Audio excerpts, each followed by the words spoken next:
Então, boa noite a todos. A gente está se propondo a fazer hoje um debate sobre a importância da ciência para compreender a pandemia, ou mais especificamente, por que a ciência é o conhecimento que pode nos tirar da pandemia. A gente tem aqui conosco 5 colegas ao todo para fazer essa discussão, todos eles integrantes de um grupo que tem condução científica da Covid, a prática da Covid nesse período baseado em evidências, e aí eu vou pedir para cada um se apresentar. Pode ser na ordem alfabética, vamos nós. Então, começo eu aqui.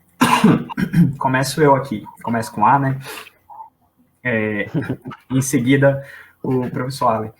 Bom, meu nome é Alisson Chaves, prazer a todos aqueles que estão assistindo a gente, né? O pessoal está começando a entrar agora aqui na nossa conversa.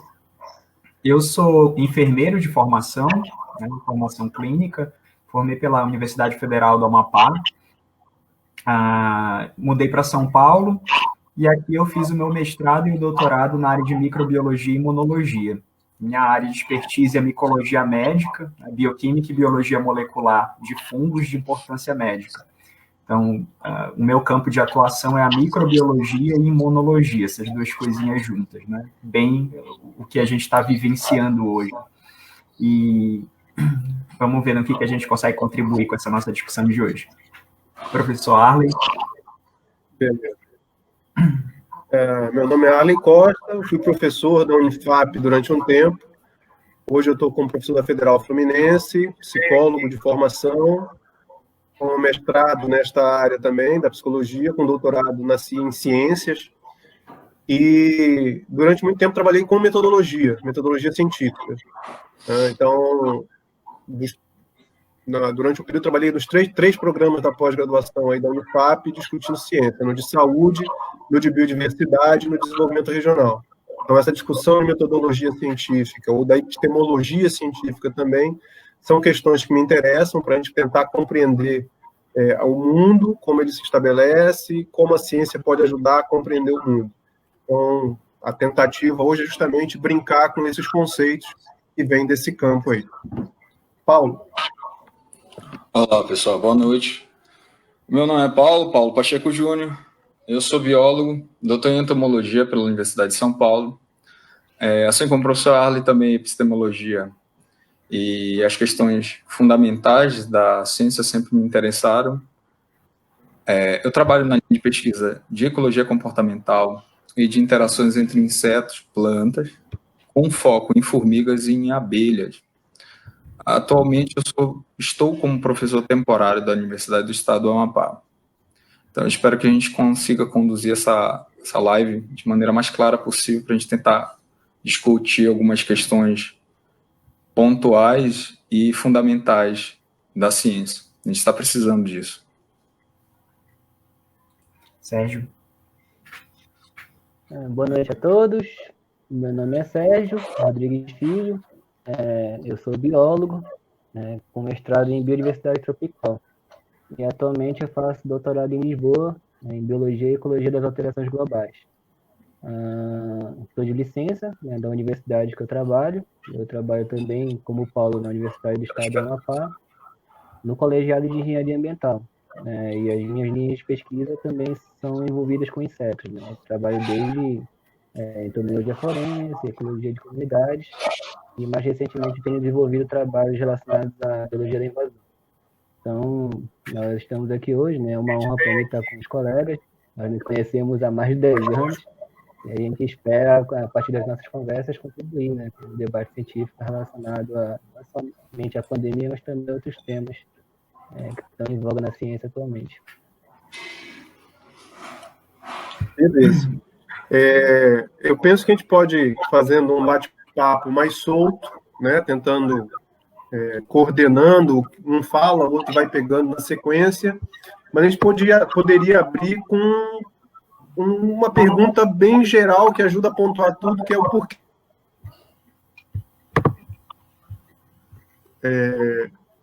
Por que confiar na ciência? Eu vou repetir aqui, porque a impressão que eu tenho é que deu um problema aqui na minha conexão. Então, o porquê esta pergunta? A gente está falando que tem vários caminhos aí, há vários conhecimentos sobre o mundo. Por que a gente está dizendo que a ciência é o caminho, é o conhecimento que pode ofertar para a gente a possibilidade de enfrentar com propriedade essa pandemia? Então, vamos começar por aí. Como é que a gente pode discutir isso? O que é esse conhecimento chamado ciência e como ele pode ajudar a gente? Eu posso começar? Por favor. Manda lá. Então, bem, o que a gente está vendo hoje é que, com o surgimento dessa pandemia, a ciência ela tem tomado o papel protagonista nesse cenário, né? Então, nunca se ouviu falar tanto na palavra ciência nos telejornais, internet, publicações científicas, né? Mas por que a gente deve confiar na ciência? Porque a ciência e não em nenhum outro tipo de conhecimento. O que justifica o uso da ciência para a gente tomar a decisão como desenvolvimento de políticas públicas, sobre que horas a gente deve sair do isolamento social agora na quarentena e como devemos combater a Covid-19 e por que não devemos tomar cloroquina, por exemplo, para combater o novo coronavírus. Né? Então, a resposta ela é simples, mas a explicação é um pouco mais complicada. Tentar fazer um desenvolvimento sobre isso. Basicamente, a resposta é que a ciência funciona. Então, mas o que é ciência, afinal de contas? Essa não é uma pergunta fácil. Quando eu dou aula de metodologia científica, a primeira pergunta que eu faço é essa, na sala de aula. Todo mundo conhece essa palavra desde criança, né? Mas é difícil de você conceituar ela em poucas palavras. Quais são as suas principais características? É importante a gente ressaltar que a ciência ela não é um único tipo de conhecimento gerado pela nossa sociedade. Filosofia, arte, religião, também são tipos de conhecimentos importantes para a humanidade, né? Mas a ciência, ela antes de tudo, para começar um conceito básico, ela é uma atividade de investigação. Sim, um processo de investigação minucioso, como faz um bom detetive, né? É uma atividade de investigação que se propõe a descrever processos e explicar padrões. Através de quê? Através de experimentos e observações do mundo natural. Esse mundo natural pode ser o ambiente, a ecologia, as sociedades, o universo, a mente humana, né? Mas essa investigação não é qualquer tipo de investigação, ela é uma investigação pautada em um método específico da ciência, o método científico. O resultado final dessa investigação, então, são conclusões fundamentadas no que a gente vem discutindo muito nessa pandemia, fundamentada em evidências. Se eu pudesse elencar uma característica importante da ciência, por exemplo, eu escolheria a crítica. E aqui eu falo uma crítica fundamentada, bem construída, de maneira lógica, racional e baseada em evidências empíricas, não nos xingamentos que a gente está acostumado a ver aqui pela internet. O que isso significa? Isso significa que as ideias da ciência elas são e devem ser refutáveis. Isso significa elas são passíveis de testes, de críticas. Um cientista que está disposto a mudar de ideia, né? Ele tem que estar disposto a mudar de ideia, a reformular seus pressupostos, se as evidências mudarem. Se você não está disposto a aceitar a crítica, a ciência não é o seu lugar. Como diria o Karl Popper, que o professor falou no início, a construção do conhecimento ela só é possível através de crítica. Por exemplo, no Brasil a gente vive em um cenário onde alguns cientistas preferem matar a gente do que ser convencida pelos nossos argumentos. Isso é extremamente perigoso, né? Aliado a isso, os cientistas que estão se propondo a fazer um bom trabalho, principalmente de divulgação, estão sofrendo ataque pela internet. Então, veja, a ciência ela deve estar presente, né? Estar sempre aberta para discussão. para discussão, principalmente pelos pares. O que é os pares? Os pares são os cientistas, os amigos cientistas, que fazem parte da comunidade científica. Ela também tem que ser pública, e isso é importante demais. Vídeo que vem acontecendo com o Brasil. Ela precisa ser pública. Porque os experimentos científicos que eu faço, qualquer outro deve ser capaz de replicar. Esse é um outro princípio da ciência, a replicabilidade. Ou seja, outros cientistas podem e devem investigar se as evidências do meu trabalho são verdadeiras. Para que, no caso não sejam verdadeiras, né, os meus colegas cientistas eles sejam capazes de apontar os erros do meu experimento. Por exemplo, quando a gente submete um trabalho para publicação, os colegas da live aqui sabem disso, existe um itemzinho no manuscrito chamado materiais e métodos, né? É aqui que a gente fala tudo direitinho, o que eu fiz, como eu fiz e todas as ferramentas que eu utilizei para alcançar os meus objetivos naquela investigação, para que qualquer outro cientista possa replicar meus experimentos. E daí, como resultado final, um bom investigador, um bom cientista, ele precisa ser cético. Veja, ser cético não é ser negacionista. Ser cético eu não aceito de cara qualquer tipo de afirmação. Eu devo avaliar as evidências, racionalizar e então concluir sobre o valor de verdade daquele fenômeno. Enquanto que um negacionista é aquele que nega mesmo diante de todas as evidências.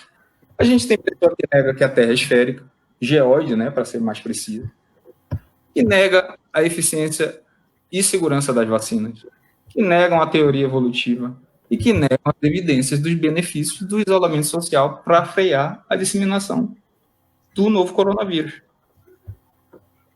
Dessa forma, a ciência ela não se propõe, veja, é importante ficar claro isso, ela não se propõe a ser a dona da verdade em nenhum momento.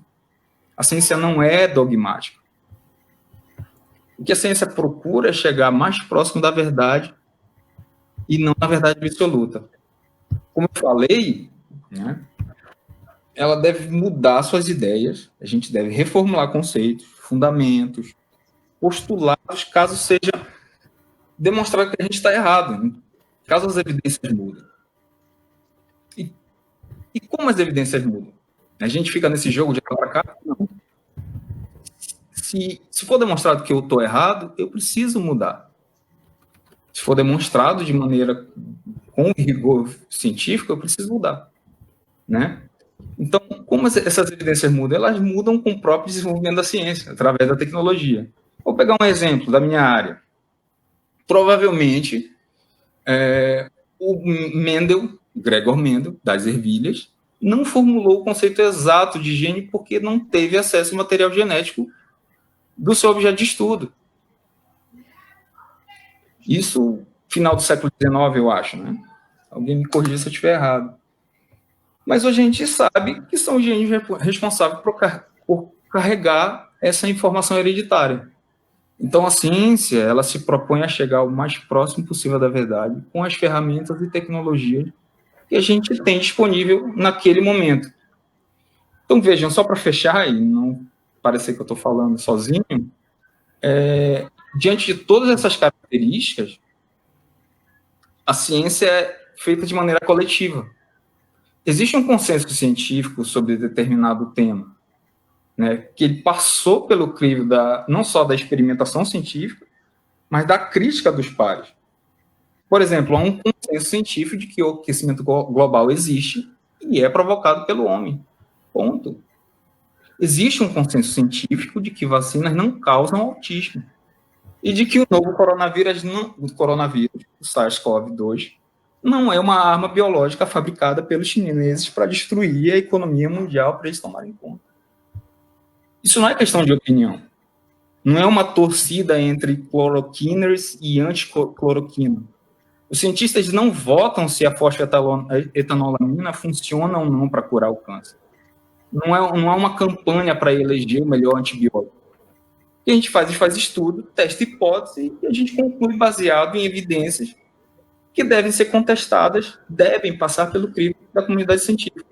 Então, ao longo da história da humanidade, a ciência se mostrou a melhor ferramenta para investigar tudo isso, e gerar conhecimento sobre o mundo natural e possibilitar o desenvolvimento das tecnologias. Dessas tecnologias fantásticas, como o smartphone que você está segurando agora para assistir essa live. A ciência, por exemplo, aumentou nossa expectativa de vida, permitiu que a gente desenvolvesse medicamento e vacina para doenças mais cruéis que a gente já passou. Ainda tem muita coisa para fazer? Tem. Mas a gente já andou um bocado.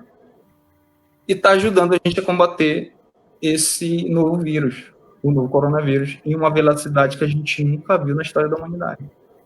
Então é por isso que a gente deve confiar na ciência, porque ela funciona. Simplesmente por isso.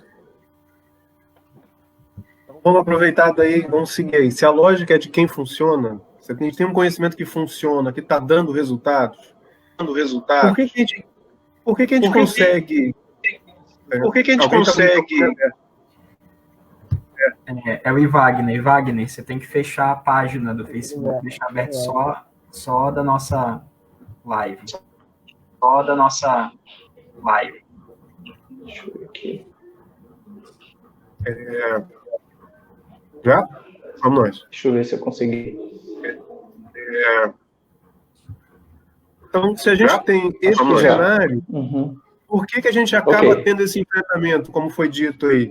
Então, se a gente tem esse cenário, por que a gente acaba tendo esse enfrentamento, como foi dito, que é a favor da cloroquina, como a gente teve lá na época do câncer, da questão do tratamento do câncer, com a substância produzida na USP, a mesma coisa, você teve um grupo pró e outro a favor.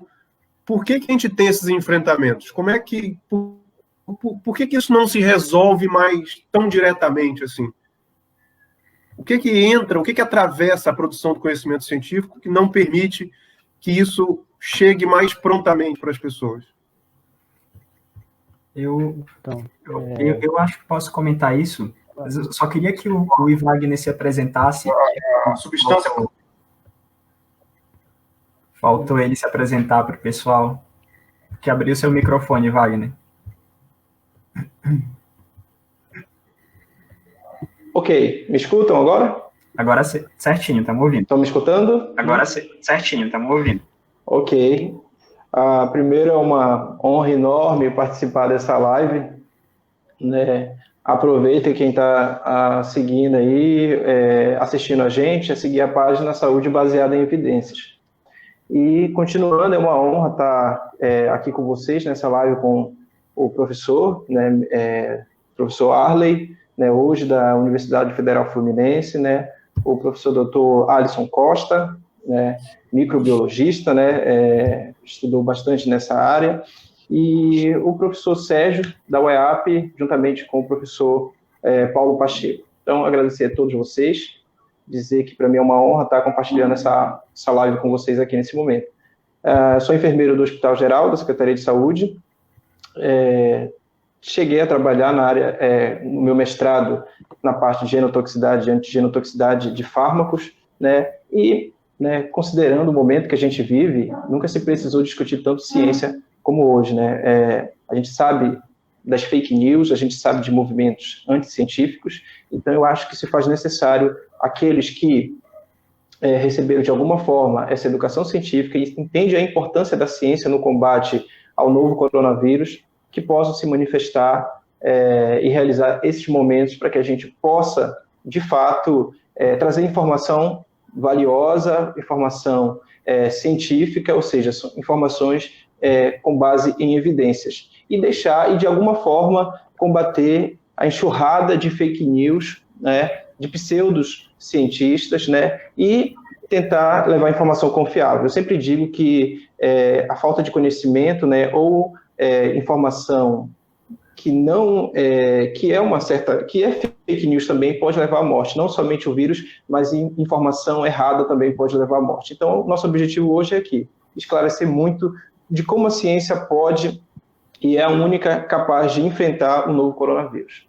Obrigado, Alisson. Nada. Tá vazando áudio aí. Bom, deixa eu fazer então um comentário. sobre a pergunta que o professor Arley colocou, né?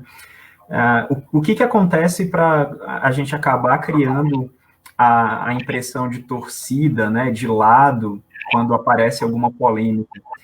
A mente humana é uma coisa curiosa, né? A gente tem uma série de vieses cognitivos que fazem a gente tornar situações complexas, a gente acaba interpretando essas situações complexas como situações simples, né? A gente tenta simplificar as coisas.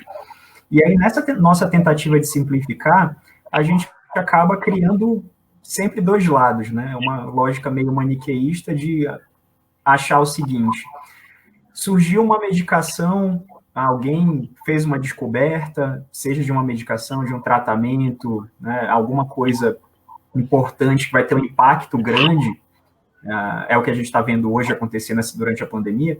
As pessoas tendem a simplificar uma questão que é bastante complexa. Então, quer dizer, se existe um grupo que está dizendo que isso aqui funciona, existe um outro grupo que está dizendo que não funciona, é porque existem dois lados, existe uma espécie de torcida de um lado e de outro, e quem está dizendo aquilo que soa mais interessante para os nossos ouvidos, é claro que todos nós queremos ouvir que uma medicação funciona, né? Eu acho que isso é indiscutível, todo mundo concorda que todo mundo quer ouvir isso, né? Isso é agradável aos ouvidos. O problema é que, na realidade, a realidade é um pouco mais complicada, um pouco mais complexa do que isso. E acaba que a gente cria uma situação de polarização política, foi o que a gente viu acontecer anos atrás com a fosfetanolamina, né, quando o governo federal investiu 10 milhões em pesquisa, dinheiro público, diga-se de passagem, não foi investimento privado, né, 10 milhões de reais de dinheiro público para fazer uma pesquisa clínica sobre uma medicação que todos os pesquisadores já sabiam do resultado, né? Então, não existia discussão a respeito disso. Se criou uma discussão, uma falsa politização da coisa, né? E percebam que sempre que existe esse tipo de polêmica, o apelo é muito emocional, né? Então, quem tenta vender esse tipo de produto, as curas fáceis, curas milagrosas, sempre apela para o nosso emocional, né? Coloca um paciente, esse paciente é terminal, e ele precisa ser ajudado por aquela intervenção. Isso comove as pessoas, isso mexe com o nosso emocional, faz com que a gente crie uma empatia por aquela situação e acabe comprando a ideia, dizendo, não, essa pessoa está querendo fazer o bem. Então, quem está dizendo que essa pessoa não está dizendo a verdade, com certeza é uma pessoa ruim. Essa é a impressão que a gente acaba criando. Então, eu acho que, para sintetizar assim, um pouco dessa impressão que a gente tem, de que sempre tem dois lados discutindo, né? Existe o bem e o mal, uma torcida de futebol aplicada para uma medicação. A gente viu na fosfetanolamina lá atrás, está vendo de novo agora nessa situação com hidroxicloroquina, com ivermectina, com a nitazoxanida, está vendo com uma série de medicações, né? E é exatamente o mesmo apelo, é a mesma situação. Eu acho que essa polarização que é criada vem muito do nosso viés cognitivo, né? De tentar simplificar as coisas. A gente não consegue entender o mundo na complexidade que ele é realmente. Então a gente tenta simplificar. Ao longo da nossa discussão, acho que a gente vai tocar nos pontos mais sensíveis dessa visão de realidade. A realidade é dura. A realidade é dura. Alguém está me escutando? Acho que meu microfone estava um pouco afastado e tudo. Vamos nós. O microfone estava fechado. Deixa eu aproveitar um link que você deixou aí. Tem, inclusive, uma pessoa falando aqui, a Renata, de que o pai ficou internado, acabou que depois deram cloroquina, o pai veio a falecer, até entrou aí. E que isso, então, foi um problema, o uso desse medicamento e tudo mais.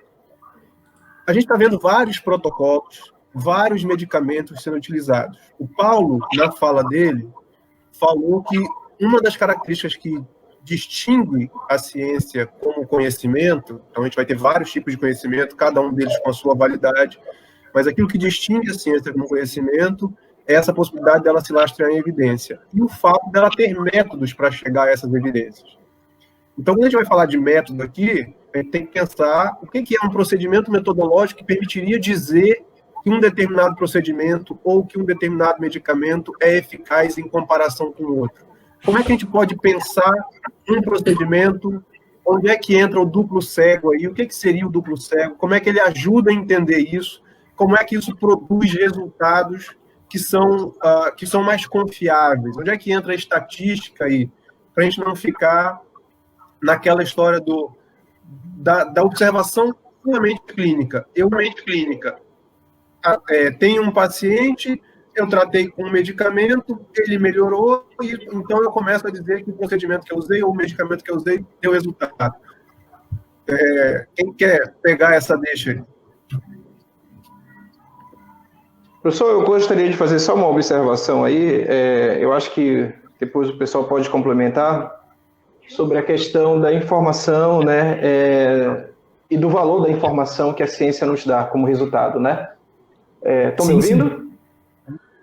Sim. Tá, ok. Então, eu acho que o Paulo falou muito bem aí sobre a ciência, né, o que é ciência, né, e aí talvez eu me torne um pouco repetitivo, porque eu peguei a fala dele pela metade. Mas a ciência, né, ela traz consigo uma série de experimentos, né, e experimentos eficientes, né, experimentos que fazem, que são testáveis, né. Ele até puxou a questão do próprio Karl Popper, né, da falsibilidade, e existe um método específico de trazer essa informação. Então, essa informação, ao final, ela sai com um valor, né? E aqui eu vou falar de um valor matemático, num valor probabilístico, e ele diz que a ciência não tem respostas absolutas. Lógico, né? A ciência não tem respostas absolutas, mas normalmente esse resultado é acompanhado de um valor estatístico que dá a força daquela informação, né? A gente pode falar de p-valor, pode falar de outros testes, né, que aí são formas do cientista, do pesquisador, interpretar aquele resultado, né? Então, falando aqui, o senso comum observa a sua dinâmica e as suas ações, e muito das suas afirmações são fruto do acaso, né? São fruto do acaso. Então, a gente precisa fugir de uma afirmação onde o acaso provavelmente estaria agindo ali, ou seja, eu preciso dar um nível de confiança para essa minha informação, né? E aí você tem, dentro do trabalho da ciência, que ela sai, por exemplo, a chance ou a probabilidade de determinada informação que eu estou colocando aqui para a comunidade, né, para a sociedade em geral, ela está muito longe de ter ocorrido ao acaso, né? 1 em 100, 1 em 1 milhão, 1 em 1 bilhão, muitas vezes, dependendo do tipo de teste que se fazem, o nível de afastamento desse acaso, ele é muito alto, muito alto. E é por isso que as afirmações científicas ganham o valor que ganham. É por isso que ela se diferencia das demais informações de outras áreas do conhecimento. Não é que as outras áreas do conhecimento não tenha valor, mas quando eu falo no valor de evidência, num valor onde essa informação ela se distancia de um acaso, é quando eu vou gerando confiança nessa minha informação.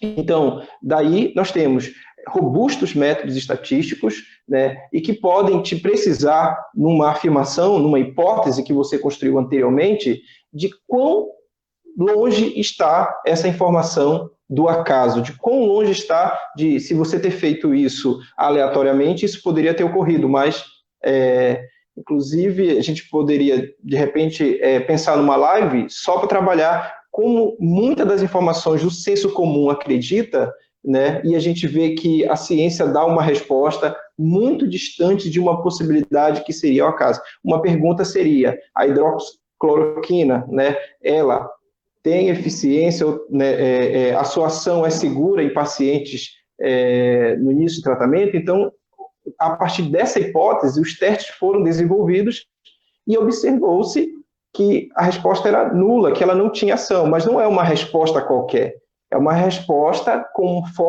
uma forte análise estatística dentro de um conjunto de análise, dentro de um número de entrevistados, né, que ficariam ali muito longe disso ocorrer ao acaso.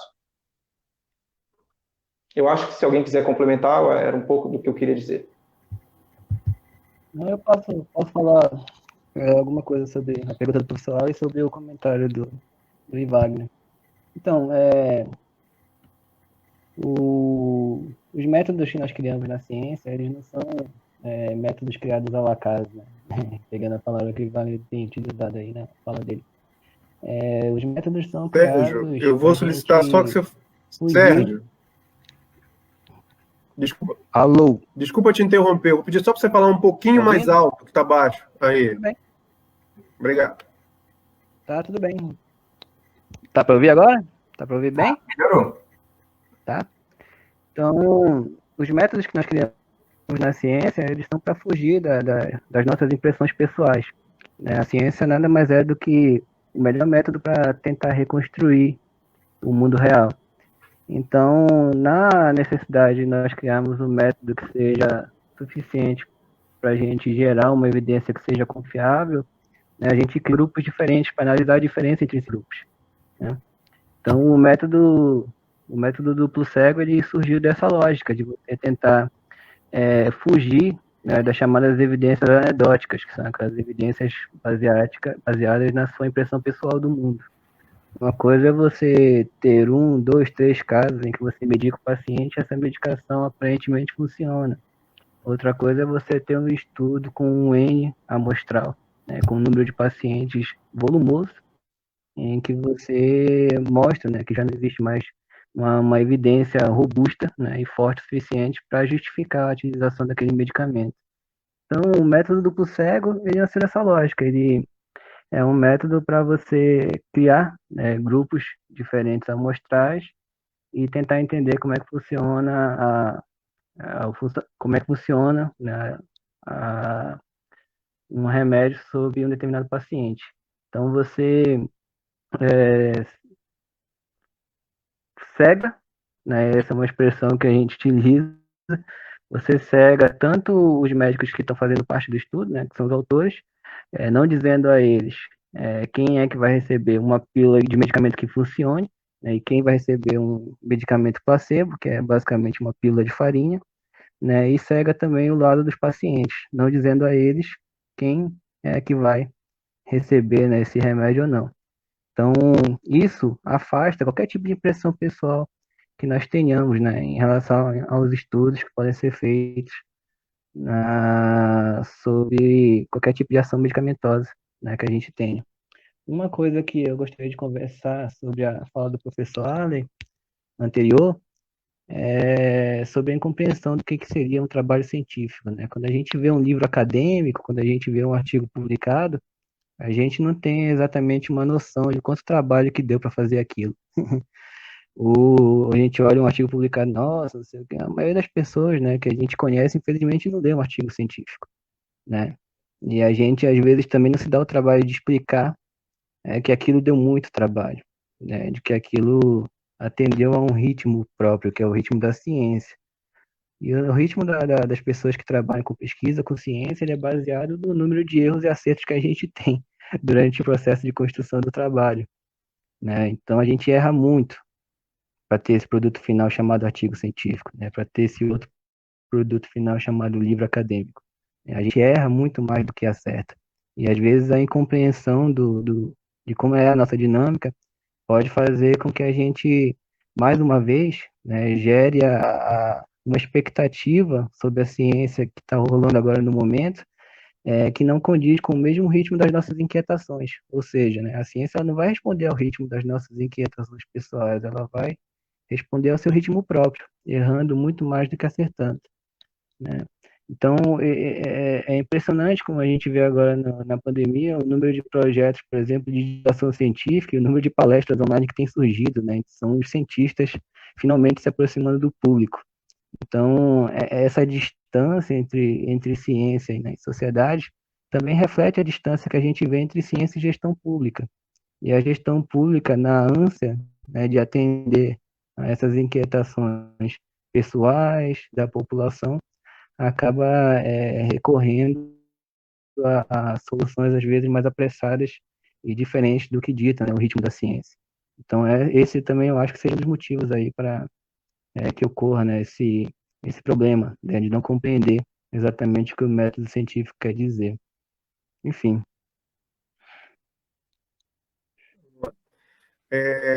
Tem um elemento, vou aproveitar de novo o que você está falando aí, Sérgio. Sérgio falou do ritmo das inquietações.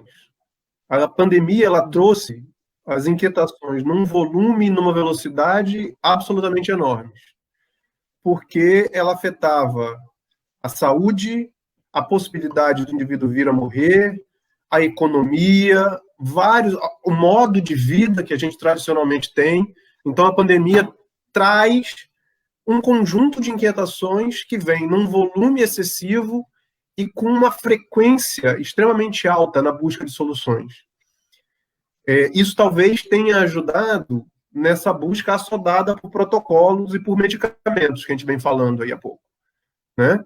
E aí cada um vai achando que aquele protocolo que ele usou, que aquele medicamento que ele usou vai resolver, e para fazer isso ele se baseia na impressão, não utiliza um método, não emprega o duplo cego, não trabalha com grupos, não trabalha com estatística, ou seja, ele faz um levantamento que é muito baseado naquilo que eu acho que funciona, por conta dessa necessidade, inclusive, dessa pressão de inquietação que foi colocada.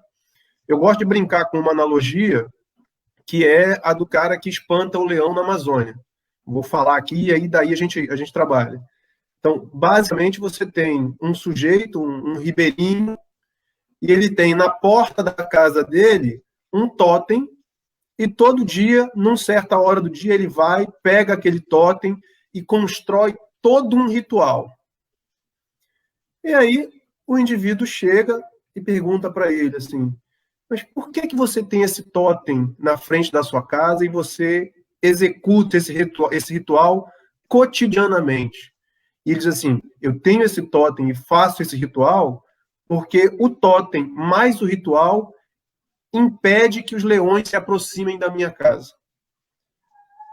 E o cara, conhecedor da biogeografia, diz assim, mas não tem leões na Amazônia.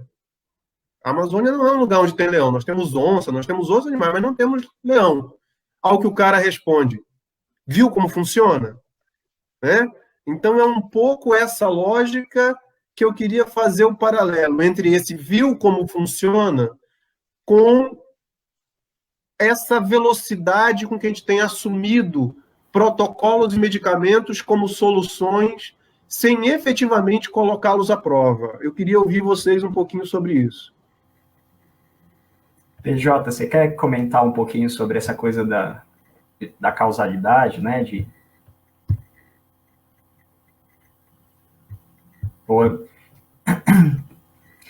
Eu vou ser um pouco direto nesse assunto, porque, assim, a gente tem visto exatamente esse exemplo do totem, né, durante a pandemia acontecendo.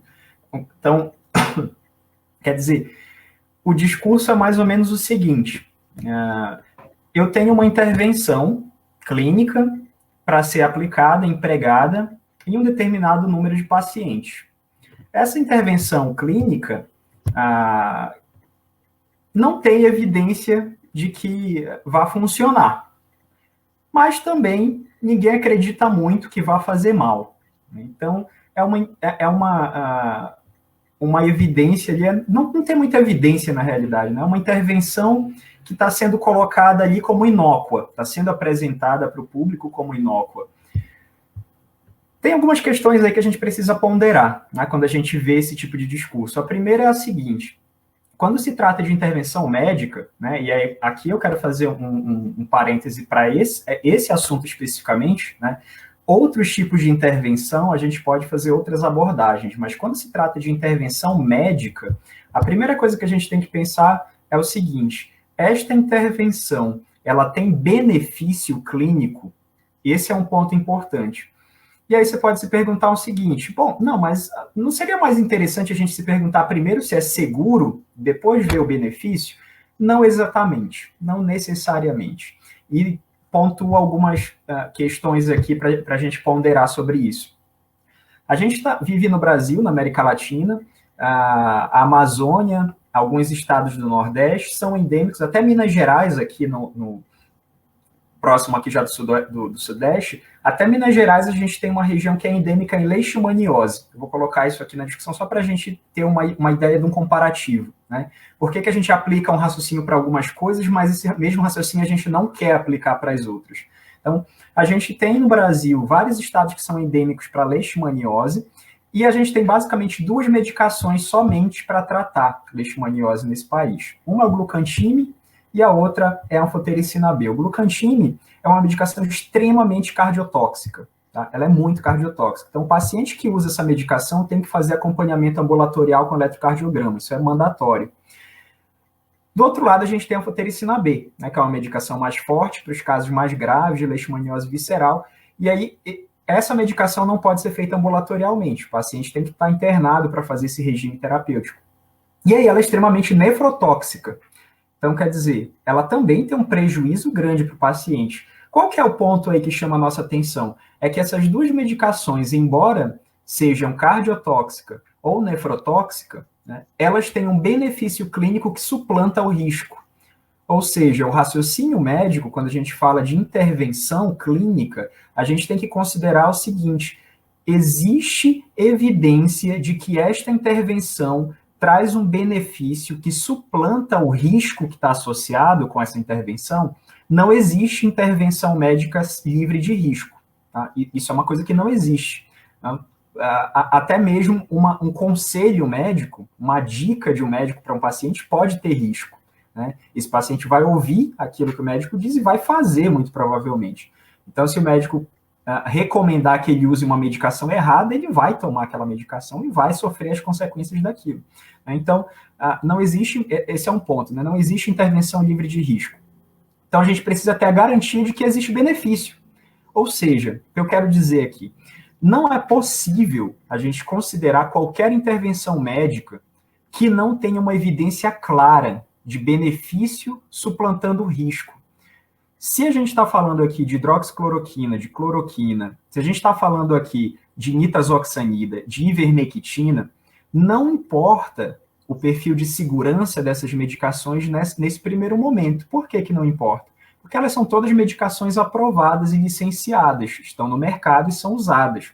Né? Ou seja, os médicos que vão prescrever essas medicações vão usar as doses que são recomendadas na literatura como seguras, né? Embora a gente não tenha perfil de segurança para o paciente de COVID especificamente, né? Então, também não é muito verdadeiro esse argumento de que a droga está provada, que é segura e ela vale para qualquer paciente. Não é bem assim que a banda toca. Né? O paciente com uma doença nova, que até meses atrás era desconhecida, né? Uma doença que surgiu agora, uma nova entidade clínica, a gente não tem dado nesse paciente para dizer que é seguro. Mas assumindo que seja seguro, ainda assim, a gente precisa ponderar se tem benefício que suplanta o risco. Isso não tem. Tá? Ninguém tem evidência para fornecer disso. Algumas a gente tem, inclusive, evidência de que não traz benefício nenhum. Né? O caso da hidroxicloroquina e da cloroquina. Está demonstrado em RCT, ensaio clínico randomizado controlado. Então, a discussão de se hidroxicloroquina ou cloroquina é segura ou não, é útil ou não, é uma discussão que já deveria ter acabado. Porque os bons estudos clínicos com bons protocolos já demonstraram a ausência de efeito. Não era mais para a gente estar perdendo tempo com esse tipo de discussão. Aí a gente passa para a segunda etapa, né, da analogia que o professor Arley colocou muito bem, né, que é, mas eu uso a medicação, não tem garantia de que vai fazer mal, não tem evidência do efeito, mas bom, se bem não fazer, mal também não vai fazer. Não é bem assim também que a banda toca. A gente sabe que ivermectina é uma medicação relativamente segura? É uma medicação relativamente segura.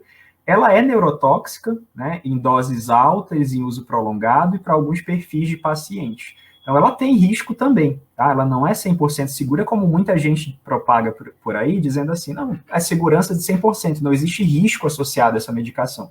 Não existe medicação 100% segura, né? Isso é um mito. Então,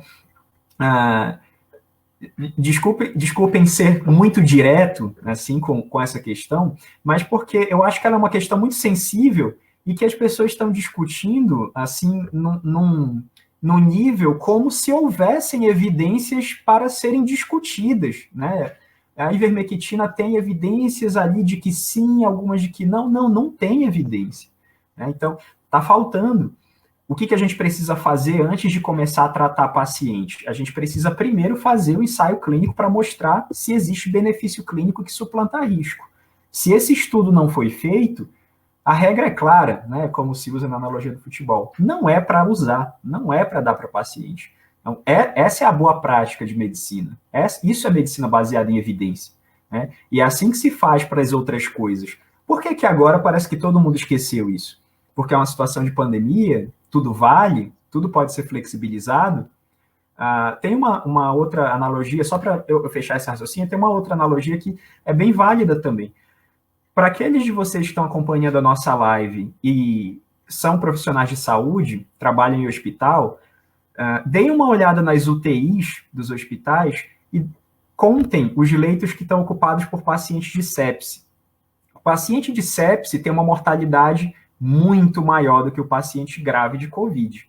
Então, em sepse, 50% ou mais dos pacientes vai morrer, independente da sua intervenção, independente do esforço que você fizer, ele vai a óbito. Então, sepse é uma coisa grave.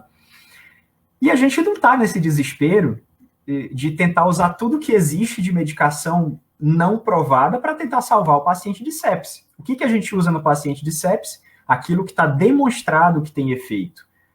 A gente não fica tentando usar várias medicações diferentes, tentando combinar protocolos que não têm evidência clínica para tentar salvar um paciente que tem uma mortalidade super alta, que é o paciente de sepse. Por quê? Porque a gente sabe, a boa medicina sabe, que isso vai matar o paciente, né? Isso vai provavelmente piorar o quadro dele. Não é assim que se faz medicina. Então, esse é um raciocínio para a gente entender um pouco dessa coisa do mito, né? De que, se bem não fizer, mal também não vai fazer. Não é bem assim. É um pouco mais complicada a história, não é tão simples assim. Eu vi que tem algumas perguntas aqui. Professor Arley, você quer... Alguém se prontifica a responder alguma delas aí? Não estou conseguindo ver as perguntas aqui. Tem uma aqui do Kalel. Como vocês classificam a hidroxicloroquina na utilização da COVID, a colocação da OMS e da Anvisa referente ao uso da hidroxicloroquina?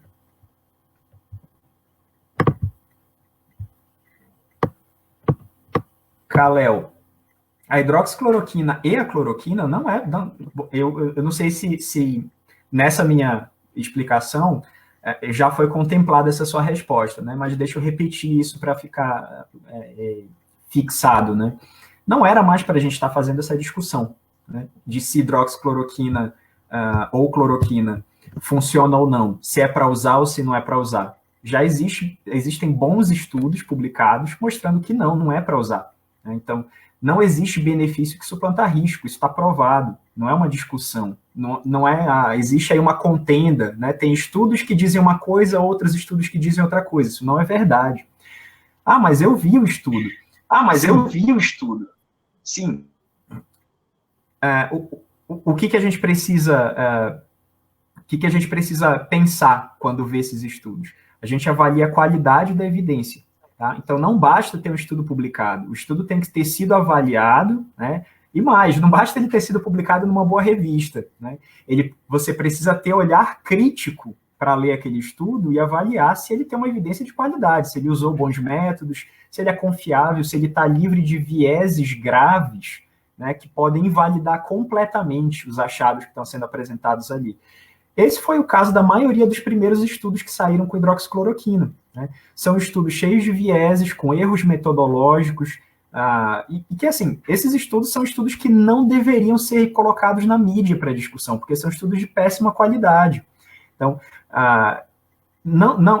naturalmente, eu acho que o professor Arley pode complementar esse raciocínio. Eu acho que não é papel da mídia, né, do jornalista ou da população saber ler um estudo clínico, né, e avaliar a evidência daquilo ali. Mas, no mínimo, eu acho que assessorias jornalísticas deveriam ter alguém especializado para avaliar se aquele estudo que vai ser publicizado, que vai ser apontado para a população como uma evidência, se aquilo é um bom estudo. Né? No mínimo, isso deveria acontecer. Alisson, depois eu deveria complementar isso aí. Por favor, pode complementar. Oi? Por favor, pode complementar. Oi? O professor Arlen levantou uma questão muito interessante sobre a conduta médica, né, e a prescrição medicamentosa e o conhecimento científico. E, assim, eu acho que está tendo uma inversão de responsabilidade, né, porque, assim, cabe ao médico adotar aquilo que vem, claro, de descobertas científicas, né, na área farmacêutica, na área de estudos clínicos, e pegar aquele conhecimento e aplicar na sua prática. O que ocorre? Está tendo uma inversão. Muitas vezes o médico, né, e aqui nós estamos falando por causa de uma aparente polaridade, né, se ficam com a cloroquina, se não ficam com a cloroquina, né, e um grupo em si resolveu ficar. Mas o grupo que fez as análises, né, e aí os pesquisadores, os cientistas, concluíram que ela não tem ação efetiva no tratamento da Covid-19. Porém, a sociedade fica confuso porque, claro, a mídia chega lá e diz: confie na ciência, confie no seu médico. Mas espera aí, a ciência está dizendo uma coisa, os cientistas estão dizendo uma coisa e meu médico está dizendo outra. E aí, como é que fica? Na polaridade, quando houver divergência, confie na ciência. Porque o médico precisa, a partir das evidências científicas, fazer a sua prática. Não é o contrário. Não é a partir do que aquilo que o médico vem dizendo ou colocando que a ciência vai ter que se arranjar. Então, isso é muito importante, esse entendimento. E aí o Alisson levantou uma outra questão. Não é obrigação dos jornalistas, não é obrigação da sociedade entender de ciência, entender daquela linguagem complexa. Mas, no mínimo, caberia aos canais de comunicação, caberia às secretarias de saúde ter um comitê científico que pudesse fazer a interpretação desses dados, que pudesse conversar com as melhores evidências, né, e trazendo isso, claro, para o corpo de profissionais de um hospital, para a equipe de saúde dessa Secretaria de Saúde, porque eles são profissionais que, lidando com a prática cotidianamente, lidando com essa prática na conduta científica, fazer ciência, fazer pesquisa no seu dia a dia, são os melhores para interpretar esses dados e passar adiante.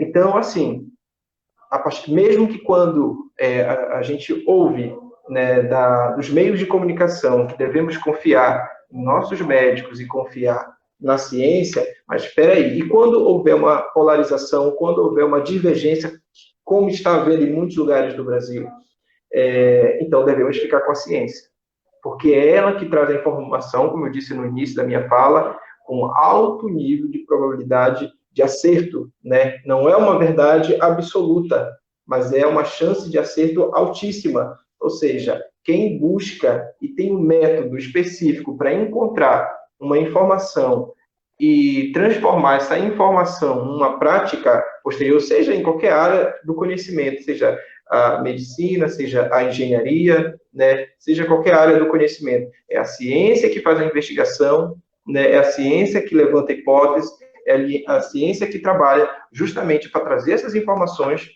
e, a partir dela, outros profissionais vão poder atuar nessa prática clínica baseada em evidências, baseado naquilo que a ciência coloca. Então, isso é muito importante. Alguém falou, mas existem outros estudos que mostram diferentemente. Isso é muito duvidoso. Um mesmo estudo sobre determinada substância, fazendo determinados testes que se aplicou nas mesmas condições, vão mostrar os mesmos resultados.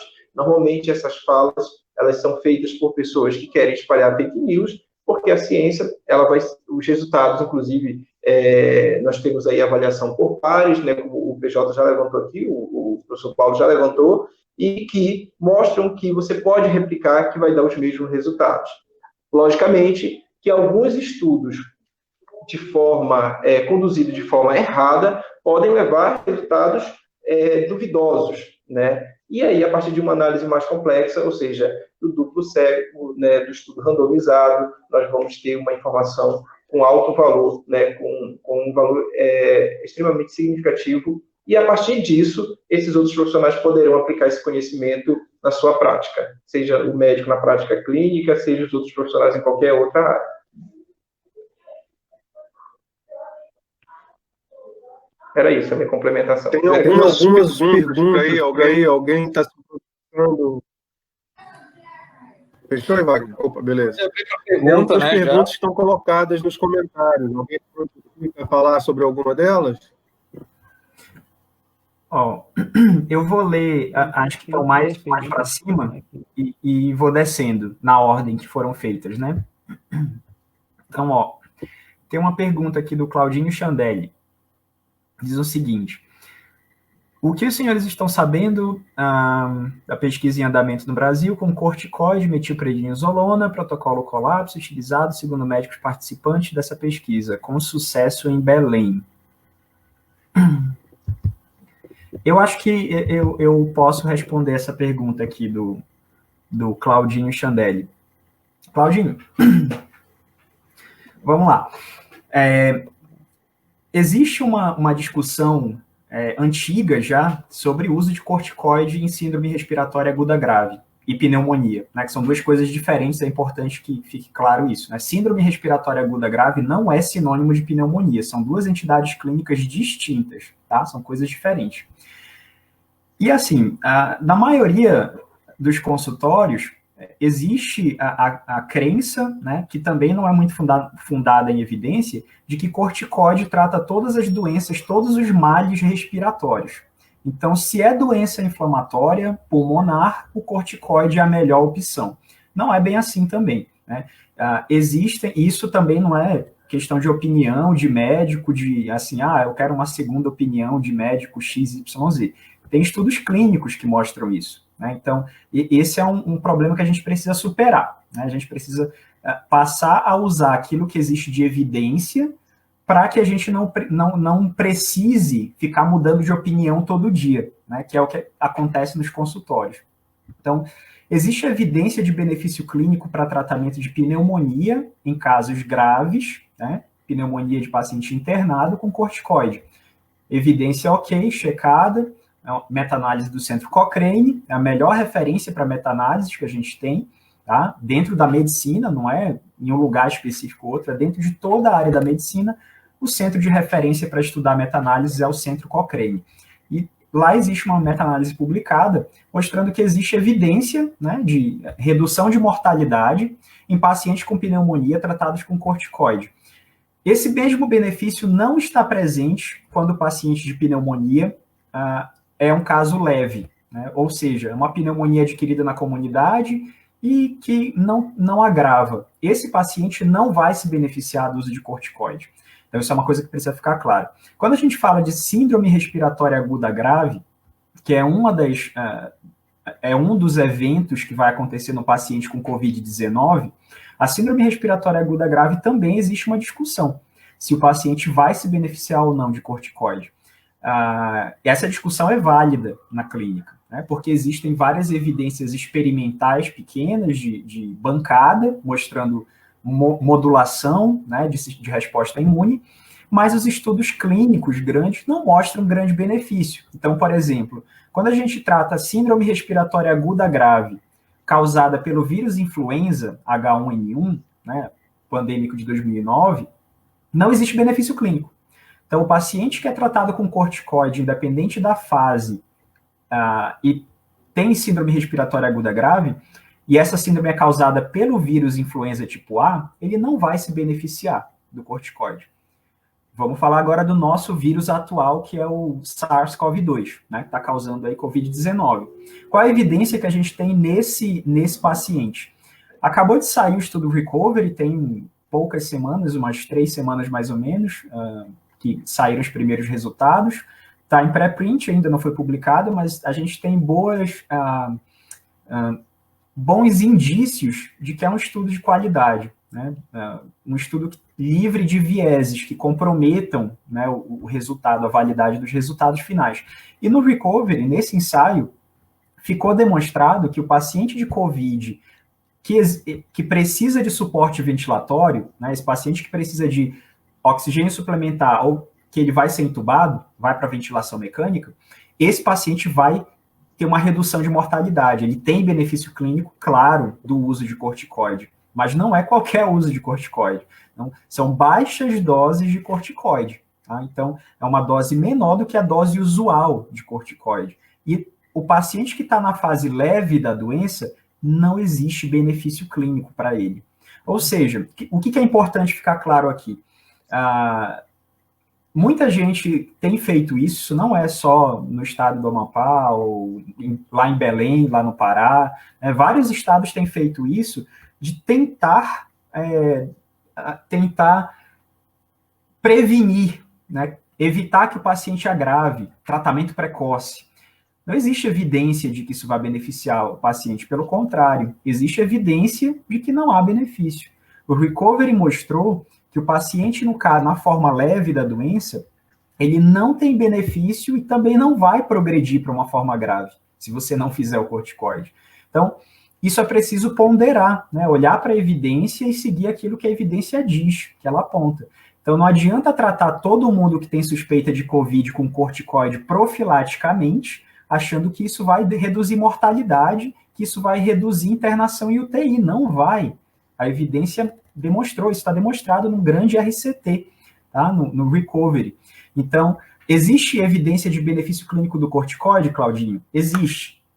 É para todo paciente? Não, não é para todo paciente. Qual é o perfil de paciente que vai se beneficiar? É o paciente grave, é o paciente que necessita de suporte ventilatório. Tá? Esse paciente vai se beneficiar de corticoide. O caso leve, não.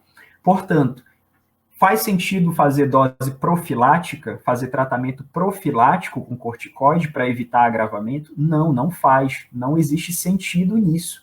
Existe algum racional, né, uma ideia na cabeça das pessoas de que o corticoide vai reduzir a inflamação, portanto, vai evitar a progressão da doença. Isso não vai acontecer. Tá demonstrado num grande estudo clínico.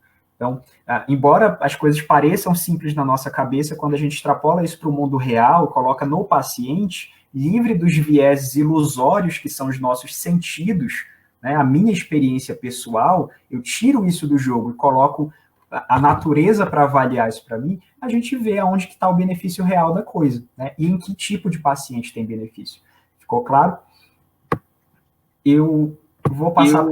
Deixa eu só complementar aí rapidamente a questão do corticoide. Por favor, Drago. Preciso lembrar que o nosso organismo já produz o corticoide naturalmente, né?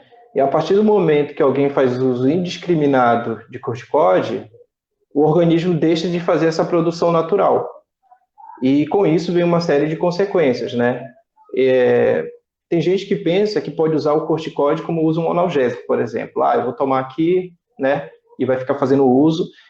O corticoide ele tem que ser acompanhado, mesmo porque quando você para de utilizar, você precisa fazer o desmame, ou seja, você precisa fazer o acompanhamento dessa parada aos poucos, porque se você não der tempo para o teu organismo voltar a produzir ele, né, se você não fizer um desmame adequado, você vai tirar abruptamente ele do seu organismo, e ele não vai mais produzir, e aí você vai ter uma série de problemas, né? Problema renal, né? Pode ter glaucoma, uma série de problemas que o corticoide ele tem uma função muito importante no nosso organismo. Então, não façam a automedicação de corticoide, isso é muito importante, nosso organismo produz, porque se você for parar e não fizer esse desmame, essa parada controlada, você pode ter sérios riscos, né, desse uso, tá bom? Era só uma complementação. Podem continuar.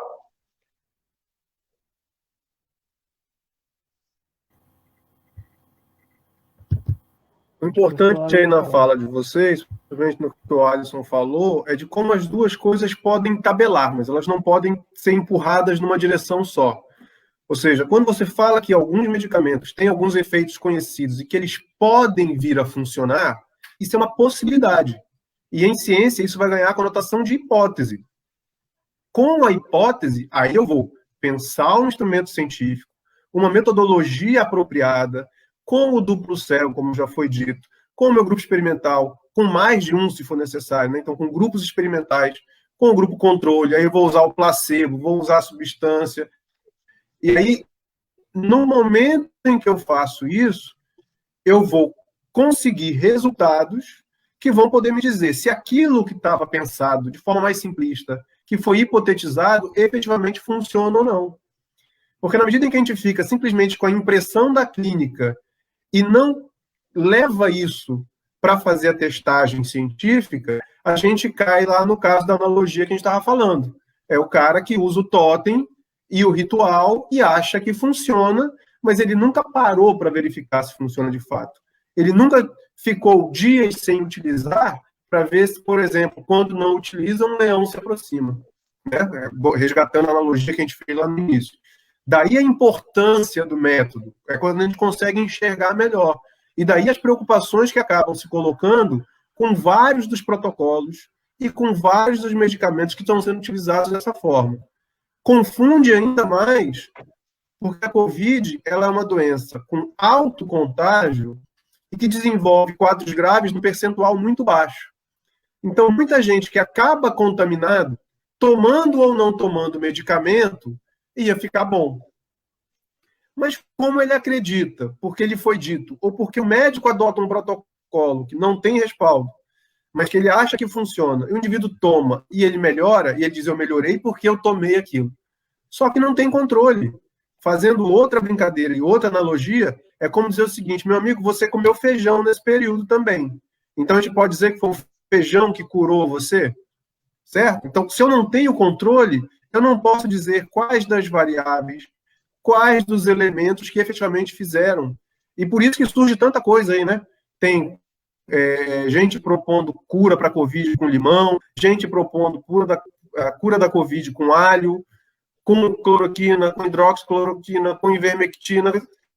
Vai elencando um monte de substâncias naturais ou medicamentosas na tentativa de apresentar uma resposta, uma solução. E aí a galera se medica, não tem controle, como medicou, acha que o fato de ter consumido esse medicamento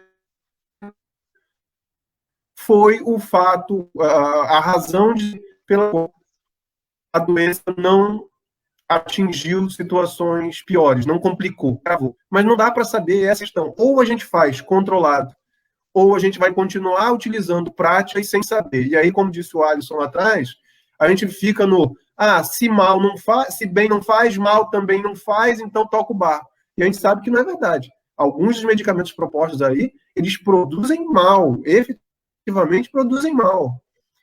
Então a gente não pode ficar nesse cenário. Mas para aproveitar isso aí, esse embate, eu vou resgatar um outro elemento que eu acho que é importante. A gente falou um pouco de politização de algumas tomadas de decisões.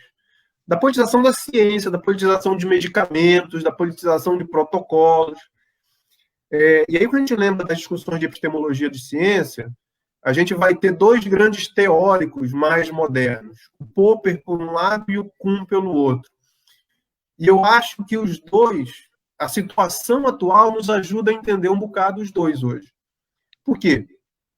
Porque o Popper vai fazer uma proposição de que a ciência avança na medida em que modelos explicativos mais robustos, mais bem testados, que foram mais colocados para tentar ser falsificados, resistiram. Então, é o teste, é a sequência de provas a qual um conhecimento é submetido que faz com que aquele conhecimento avance. O Kuhn tem uma proposta diferente. O Kuhn vai falar em conhecimentos que se sobrepõem. E aí você vai tendo diferentes quebra-cabeças, que são baseadas em diferentes formas de enxergar o mundo. Quando a gente olha isso, a gente consegue enxergar que, embora o conhecimento avance como Popper propõe, se testando, avançando, existe mais a teste, a gente enxerga também, neste momento atual, aquilo que o Kuhn está defendendo, de que existem proposições e que a política em volta do conhecimento científico pode ser relevante. Tanto que é isso, estão tentando empurrar a goela abaixo. E aí vale a pena até pensar num outro momento, não aqui, não é o escopo desse debate, mas a gente tentar tentar enxergar como esses dois modelos se revelam nesse atual momento de pandemia. O que a gente efetivamente consegue avançar com o conhecimento sendo colocado à prova, como o Popper propõe, ou com as diferentes proposições de conhecimentos, com diferentes quebra-cabeças que rivalizam entre si, e que essa rivalidade não é apenas científica, mas também política, para tentar se sobrepor. Então, eu acho que a gente tem uma discussão bem interessante para colocar aí. Não sei se alguém quer avançar na discussão da politização ou quer resgatar algumas das outras questões que estão colocadas aí.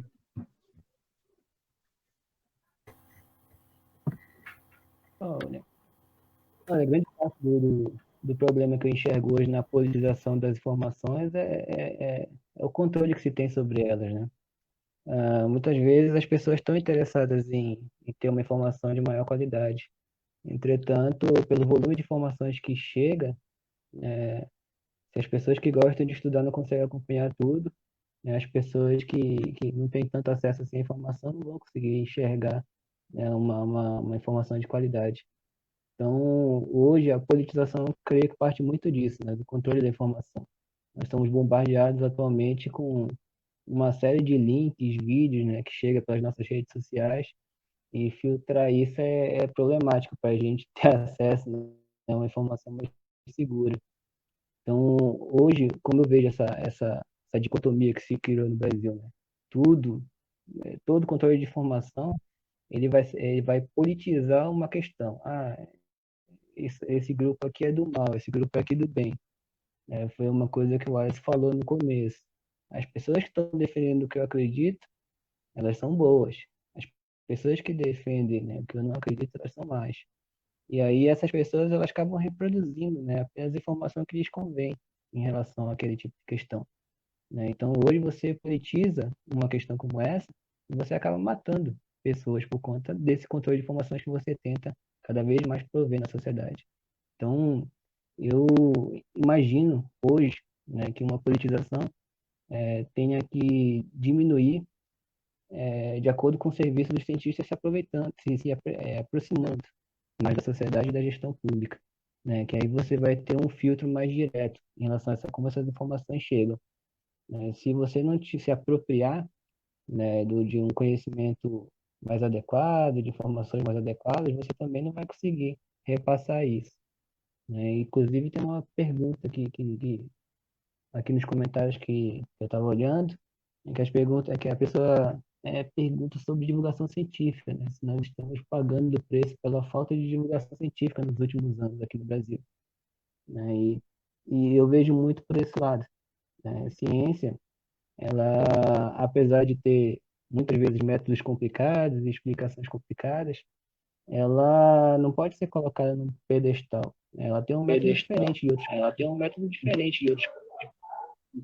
Fala mais próximo do microfone, Sérgio. Tá vazando o anúncio, né? Opa, dá para ouvir agora? Dá para ouvir? A ciência, então, ela não pode ser colocada no pedestal. A ciência, ela está ali ao lado de outros campos de conhecimento, mas ela tem métodos próprios, né? Como o professor falou, como o professor Arley falou.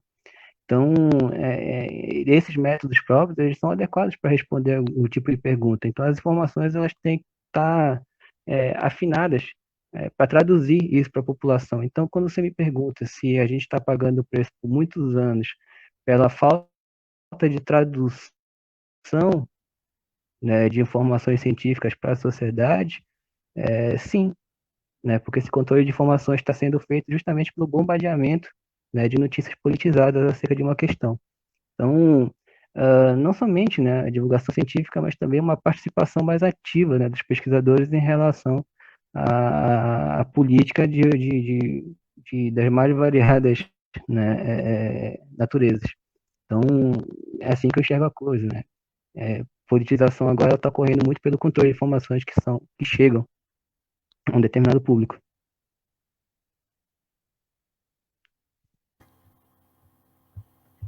E a gente tem essa coisa das revoluções científicas, né, que o professor Arley mencionou, da história do Kuhn, né, a ideia dele de que A ciência é uma estrutura viva, né, que está o tempo todo se reinventando e existem grupos com propostas tentando modificar.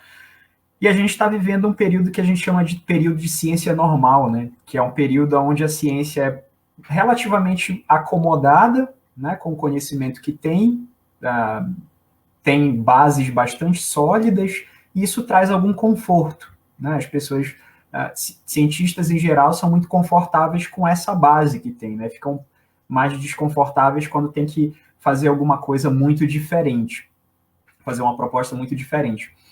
Mas uma coisa que eu acho que é importante da gente pensar quando lembra dessa coisa de que a ciência é uma estrutura em movimento, né? É uma invenção humana para entender e interpretar a natureza, é que até o momento, a atual ciência que a gente tem, ela é de fato a melhor ferramenta que a gente tem para conseguir superar os vieses, né, dos nossos sentidos. Então, quer dizer, você pode olhar para as cores e enxergar um padrão de cores diferente de um conhecido seu, né? Mas quando você estuda a propriedade daquela matéria, daquele conteúdo, você consegue identificar que ele tem uma propriedade X que faz ele absorver ou refletir um determinado comprimento de onda. Isso não é subjetivo, né? A forma como eu vejo o objeto é bastante subjetiva, né? Eu posso ter receptores diferentes, defeituosos, que geram um padrão alterado de cor, mas as propriedades do objeto em si não mudam. Então, o que eu quero dizer com isso?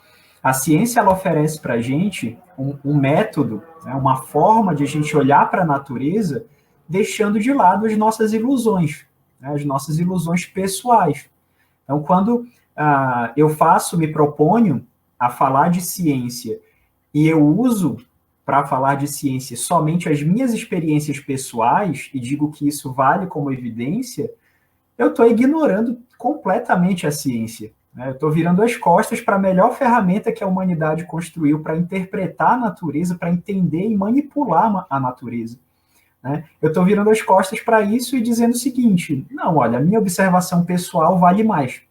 Então, para uma série de coisas, isso pode valer, né? Então, para uma experiência espiritual, isso é muito pessoal, né? Uma experiência espiritual que você tem é uma coisa que é só sua, é única, sua, né? Então, de fato, isso é uma coisa que não é função da ciência, né, intervir e tentar explicar isso.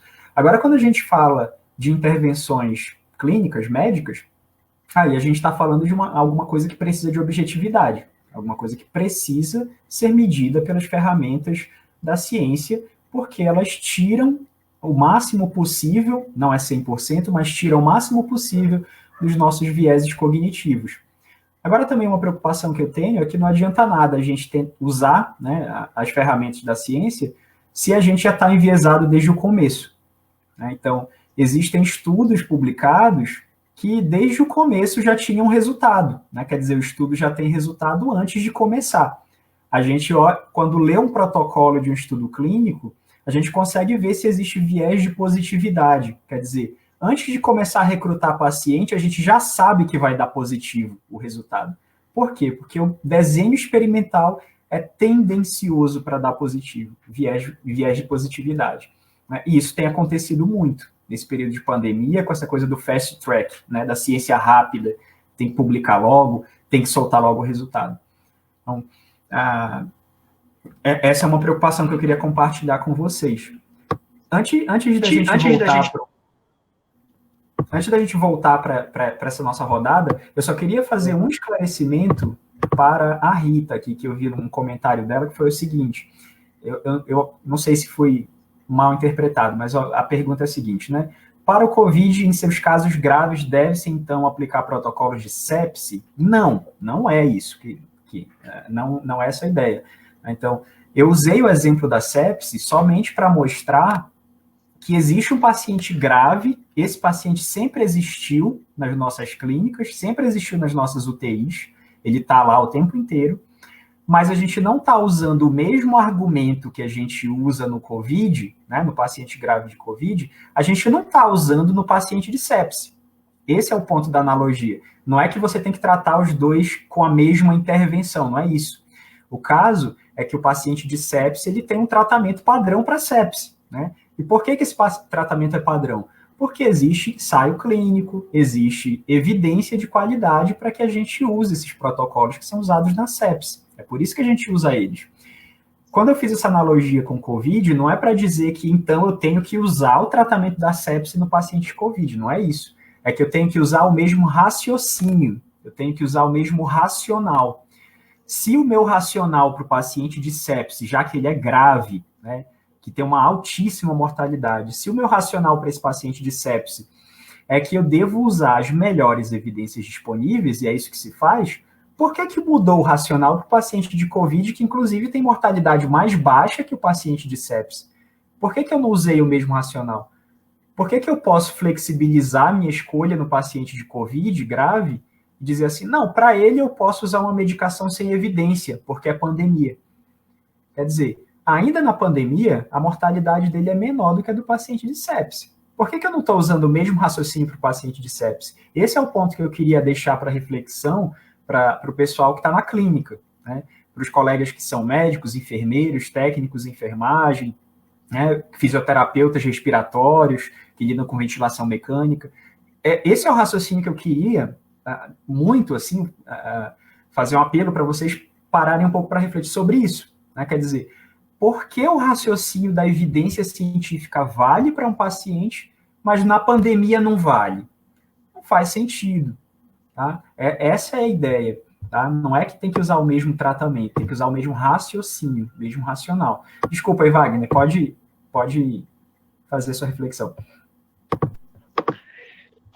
Eu só continuando aí a fala do professor Arley e do Sérgio, né, referente à questão da informação científica, né, e depois também dá para a pergunta do Daniel, né, que seria possível hoje as evidências que temos sugerir um protocolo seguro, principalmente para aqueles que serão atendidos somente na atenção básica. Então, acho que a gente pode tentar alguma coisa referente a essa pergunta. Mas, primeiro, a informação científica, desde o início eu coloquei, ela é complexa, né? Ela é muito vaga para o leigo, né? O que é ciência, né? A gente tem muito, claro, para o leigo, aquela ideia do cientista Albert Einstein, Newton, que são gênios, né? Mas a ciência é muito mais do que isso, são profissionais que utilizam um método, que aplicam um método para obter informações seguras, confiáveis, né? E, né, uma série de situações às quais eles se dedicam, enfim. O especialista, e aí eu coloco o leigo, né, que tem uma visão muito restrita do que é ciência, né? E o especialista entende a complexidade do que é ciência e, mesmo assim, tem uma dificuldade em interpretar esses dados. Então, o que está faltando? Na minha opinião, claro, mais divulgação científica. Está precisando que os pesquisadores, os cientistas, a academia parem de falar consigo, parem de falar entre eles e comece a pensar em falar com a sociedade, né? E comece a conversar com a sociedade. Claro, melhorando a sua linguagem, explicando temas, conceitos complexos, né? E também aproximando-se, como eu havia falado, e é uma outra situação que eu defendo, justamente, por exemplo, do poder público através de comitês científicos. Então, eu entendo que se você precisa de uma análise, de uma avaliação, de um perito, um médico especialista, por exemplo, em reumatologia, para fazer uma cirurgia complexa de alguém, né, de um ortopedista, você precisa de um cardiologista, para interpretar dados científicos, você precisa de cientistas, né? Você precisa de profissionais que trabalham na área para que consigam trazer aquelas informações, e aí, como o professor Aida já havia colocado numa reunião nossa, transformar esse conhecimento científico em política pública. Então, está faltando engajamento dos cientistas, da academia, dos pesquisadores, em estar conversando com a comunidade e a gente superar aquela visão já ultrapassada de ciência, né, e trazer o que é a ciência hoje, o que é a ciência no Brasil, aproveitar esse momento para mostrar a importância da ciência no combate à pandemia, no combate ao coronavírus. Eu acho que sem a ciência a gente não vai, só por isso que a live, eu acho que é acertada a pergunta, porque só a ciência vai conseguir vencer a pandemia então ela precisa de informações. E aí, eu vou emendar agora para a pergunta do Daniel, né? Seria possível hoje, com as evidências que temos, sugerir um protocolo seguro, principalmente para aqueles que serão atendidos somente na atenção básica? Eu, particularmente, o Alisson pode complementar depois, desconheço. Né? Existe um tratamento de sinais e sintomas, das tempestades de citocinas, né, do quadro febril, mas algo para atacar diretamente o vírus, né, eu desconheço até o momento. Mas você acha que pode falar com mais propriedade sobre isso, Alisson? O PJ queria comentar, né? O PJ. Oi, estou aqui. Então, tem uma pergunta que eu acho que conversa com tudo isso, foi feito pela Elane Rego, que é: quando poderemos dizer que de fato saímos do pico de contaminação pelo corona ou mesmo o alcançamos? É uma pergunta que a resposta é simples, mas é amedrontadora. Aqui no Brasil a gente não sabe disso. A gente literalmente está no escuro. Os nossos dados são subnotificados. Quer um exemplo? É só você calcular a taxa de letalidade do vírus. A taxa de letalidade natural, entre aspas, do vírus é 1% ou menor que isso. Então, se você tem uma taxa de letalidade no seu estado de 2,8%, das duas coisas uma: ou esse vírus sofreu uma supermutação e se tornou extremamente agressivo, o que não é o caso, não há evidência alguma para isso. Existem trabalhos sobre mutações desse vírus, mas ela não tem nenhum efeito clínico. Nenhum efeito clínico. O efeito é para a população de vírus. Tá? Então, só sobra uma opção. É a subnotificação. Por quê? O que acontece? A gente olha com mais discrepância a morte que está acontecendo. Então, essa morte, ela puxa os números para cima. Né? Então, se você tem acima de 1%, 2%, 3%, ou no caso da média do Brasil, mais de 5%, está sendo subnotificado, sim. Além disso, a gente está misturando as estatísticas aqui no Brasil. Teste sorológico junto com dados de teste de PCR, e o teste sorológico só nos diz o que aconteceu há um mês atrás. O PCR que deveria estar sendo usado. O teste para investigar o vírus. Eu acho que o Alisson pode fazer uma distinção entre os dois rapidamente depois. Então, você está misturando dados do passado e dados do presente para dizer se a gente está atingindo o pico ou não. Então, quem disser que a gente atingiu o pico, está atingindo o pico, não é verdade, a gente não tem condições de dizer isso.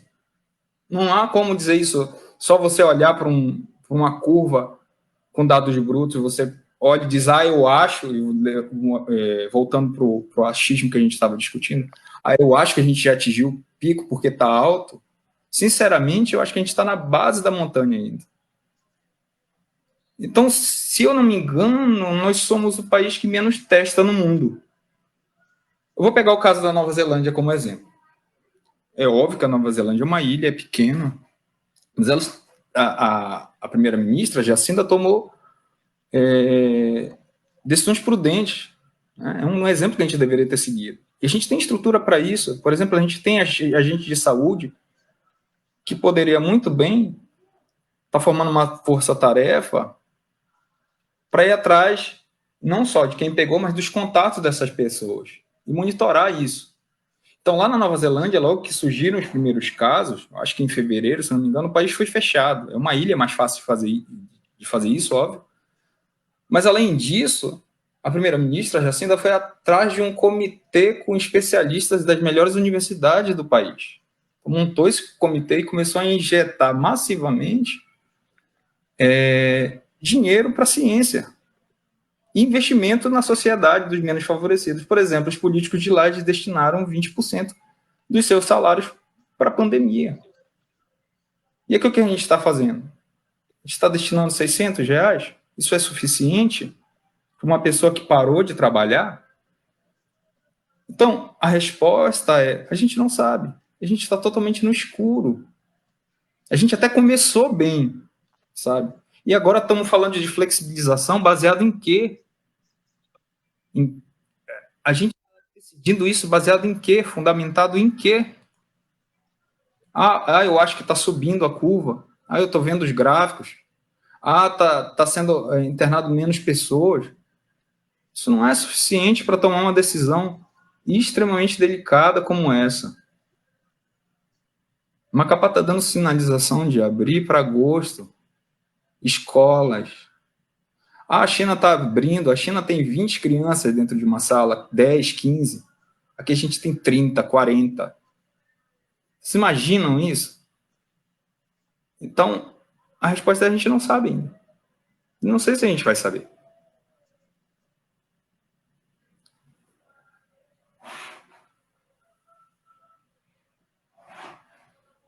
Pegou, Paulo? Sim. Opa, tá certo. É porque ficou um silêncio e a gente ficou na dúvida aqui. Gente, é o seguinte, a nossa proposta inicial era de fazer um bate-papo de 1 hora, mas como a coisa foi engrenando, nós chegamos a 1 hora e meia. Então, eu proporia que a gente fosse finalizando o nosso bate-papo, né? Para a gente se despedir do pessoal, agradecer a todo mundo que veio e cada um de nós fazer uma fala para encerrar. Como é que a gente faz isso aí?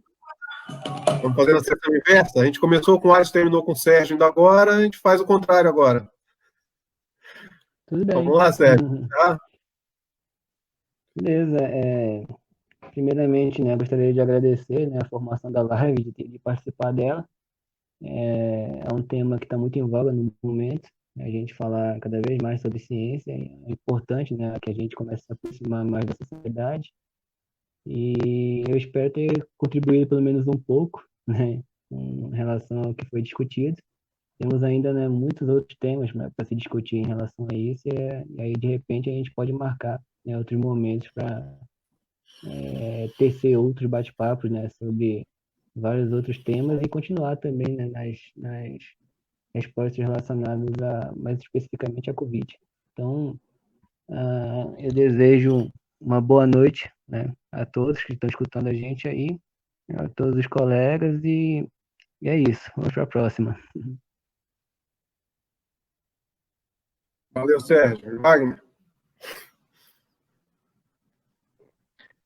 Bom, primeiro eu quero agradecer a todos que vieram aqui, participaram, fizeram perguntas, né? Eu acredito que a gente alcançou mais uma vez o objetivo, né? Que é trazer informação, conhecimento em torno de ciência, é um tema que sempre me empolga bastante, e dizer a todos vocês, primeiro, sigam a página, compartilhem, né?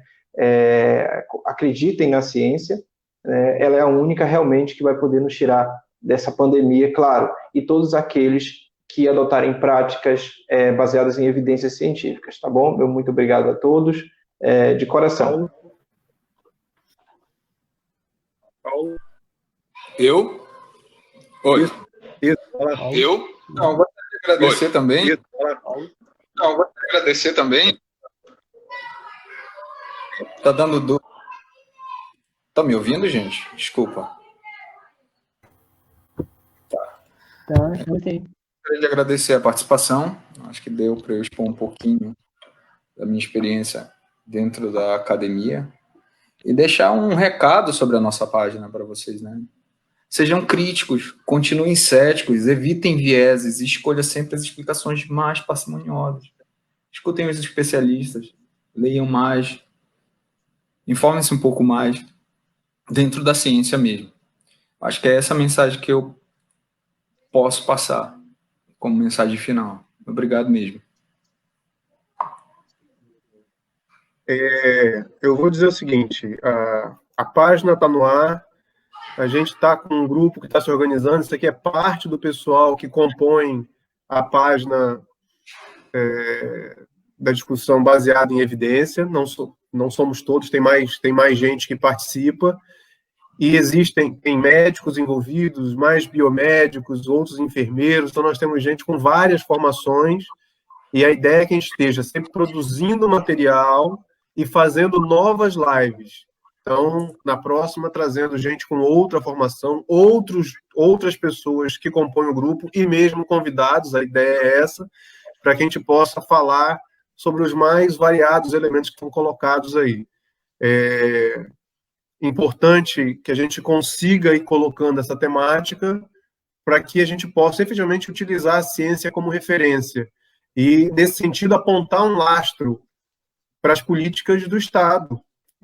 Esse é um dos elementos. Algumas pessoas falaram sobre a necessidade de ter um comitê, então essa é uma possibilidade, vamos ver o que aparece aí para frente, mas a ideia é essa, que a gente consiga minimamente ter no Estado pessoas que se reúnam, que discutam os elementos que envolvem a pandemia e que possam minimamente apontar quais são as posições que a gente tem hoje lastreadas em conhecimento científico para dizer esse é um caminho possível, este é um caminho que não é adequado. A gente entende que quem está na função de gestor, né, obviamente tem outras pressões, é o cara do comércio que quer ver a sua loja aberta. A gente assistiu há pouco tempo atrás uma parte de uma live onde tinha uma galera que era profissional de educação física martelando ali para que o comandante do executivo abrisse as academias de ginástica, né?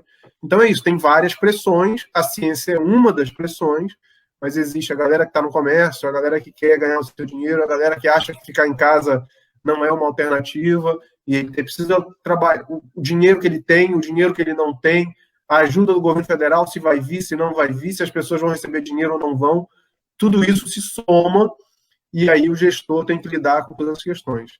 Mas aqui, para esse grupo que está se propondo a discutir cientificamente, o que a gente sabe, o que é possível apontar como possibilidade de ação para enfrentar essa pandemia. E a gente entende, naquilo que é a pergunta inicial aí do tema, que a ciência é, por sua particularidade, não porque ela seja o suprassumo, mas pela sua particularidade, aquela que pode oferecer os caminhos para a gente enfrentar essa pandemia com correção, com qualidade, causando o mínimo de dano às pessoas, o mínimo de morte e levando ao máximo de soluções adequadas possíveis. Alisson, para encerrar, brigadão, gente, um abraço a todo mundo aí que parabenizou, falou, comentou, vibrou aí nos comentários. Obrigado. Alisson, para encerrar. Bom, gente, eu quero deixar aqui meu muito obrigado também para todos vocês que acompanharam a nossa discussão, fizeram perguntas, participaram. A participação de vocês, a participação da sociedade, né, nas decisões de estados é sempre uma coisa importante. E eu acho que uma das nossas propostas, né, de reunir esse grupo aqui de pessoas é conseguir aproximar aquilo que a academia discute internamente da sociedade, que é aí que esse conhecimento tem utilidade, é aí que ele deve ser empregado. Então, aproximar esse conhecimento que é discutido muito dentro de uma certa bolha, né, dentro da academia, a nossa ideia é trazer isso para próximo de todos vocês, de toda a sociedade, fazer com que todo mundo consiga compreender essa discussão da maneira mais apropriada possível. Um raciocínio que eu gostaria muito de deixar aqui para vocês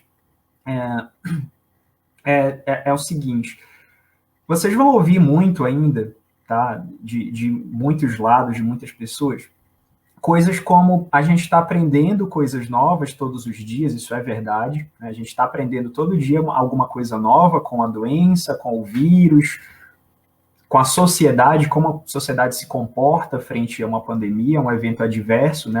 Uma atipia social como essa. Mas o raciocínio que eu gostaria de deixar para vocês é que não existe muito dessa ideia de crise dentro da ciência que todo santo dia muda de opinião. Isso é uma coisa que eu gostaria de frisar, tá? De que sai um estudo hoje, mas amanhã sai um estudo que contradiz isso. Depois de amanhã sai um outro estudo dizendo outra coisa. Não é bem assim. Isso não é verdade. Então, o que acontece é que saem estudos, muitos estudos, todos os dias, dizendo várias coisas diferentes, mas estes estudos têm qualidades de evidências muito diferentes. E a grande maioria deles é muito frágil, tem uma qualidade muito duvidosa. Então, não devem ser estudos que deveriam estar sendo discutidos, apresentados na mídia, e isso tem acontecido. Isso gera na população a impressão de que a ciência está mudando de ideia todo dia, de que um dia diz uma coisa, outro dia diz outra. Isso não é verdade. A boa ciência, ela concorda na maior parte das situações. Então, isso vale para o tratamento, isso vale para o diagnóstico, isso vale para a gente. Isso, eu acho que dos 3 eventos, né, o tratamento, o diagnóstico e o prognóstico, dos 3, aquilo que é mais obscuro no momento para nós é o prognóstico. É uma questão que a dona Regina comentou, né, que a gente não teve tempo de tocar, de responder, mas o que vai acontecer depois com esses pacientes? Né? Depois que passou a doença e ele se recuperou, esse paciente vai ficar com alguma sequela? Isso é uma coisa que a gente ainda está patinando muito, tentando entender por conta do tempo. Né? A gente precisaria avançar no futuro para ter essa resposta, então a gente não tem ainda. Mas em termos de diagnóstico, de terapia e de diagnóstico, a ciência tem muitos acordos. Esses acordos vêm dos bons estudos, vêm da boa evidência, estudos de grande qualidade. Então, sempre que vocês ouvirem por aí, tá, de um colega no trabalho, de alguém, de qualquer que seja o grupo, comentários do tipo, a ciência muda de ideia todo dia sai uma opinião diferente. Saibam que não é bem assim. Essa impressão só existe porque as pessoas passam a discutir dar visibilidade para estudos ruins. Se a gente souber avaliar a qualidade da evidência, a gente vai descobrir que a ciência é muito sólida, tem muitos acordos e tem muitas respostas. E essas respostas é que vão tirar a gente dessa crise que a gente está passando agora. Se a gente não usar essas respostas que a boa ciência tem para dar, a gente vai prolongar muito mais a crise. A crise da pandemia, inclusive a crise econômica que a gente está vivendo, que é um reflexo direto também da pandemia. Então, essa é a mensagem final que eu gostaria de deixar para vocês. Acreditem na ciência, confiem na ciência, mas na boa ciência.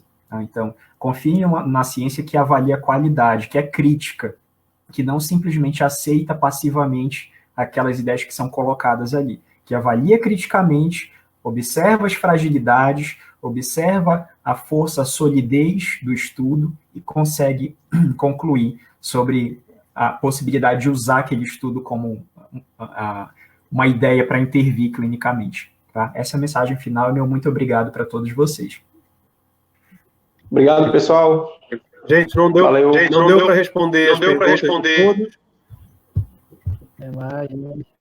perguntas de todos, mas a gente, numa próxima, com novos demais debatedores, noutros temas, a gente vai tentando dar conta disso. Tá bom? Um grande abraço a todos, grato pela participação, graças aos colegas que estiveram aqui comigo dividindo a tela e a toda a turma que ficou aí nos comentários. Um grande abraço a todos, até a próxima.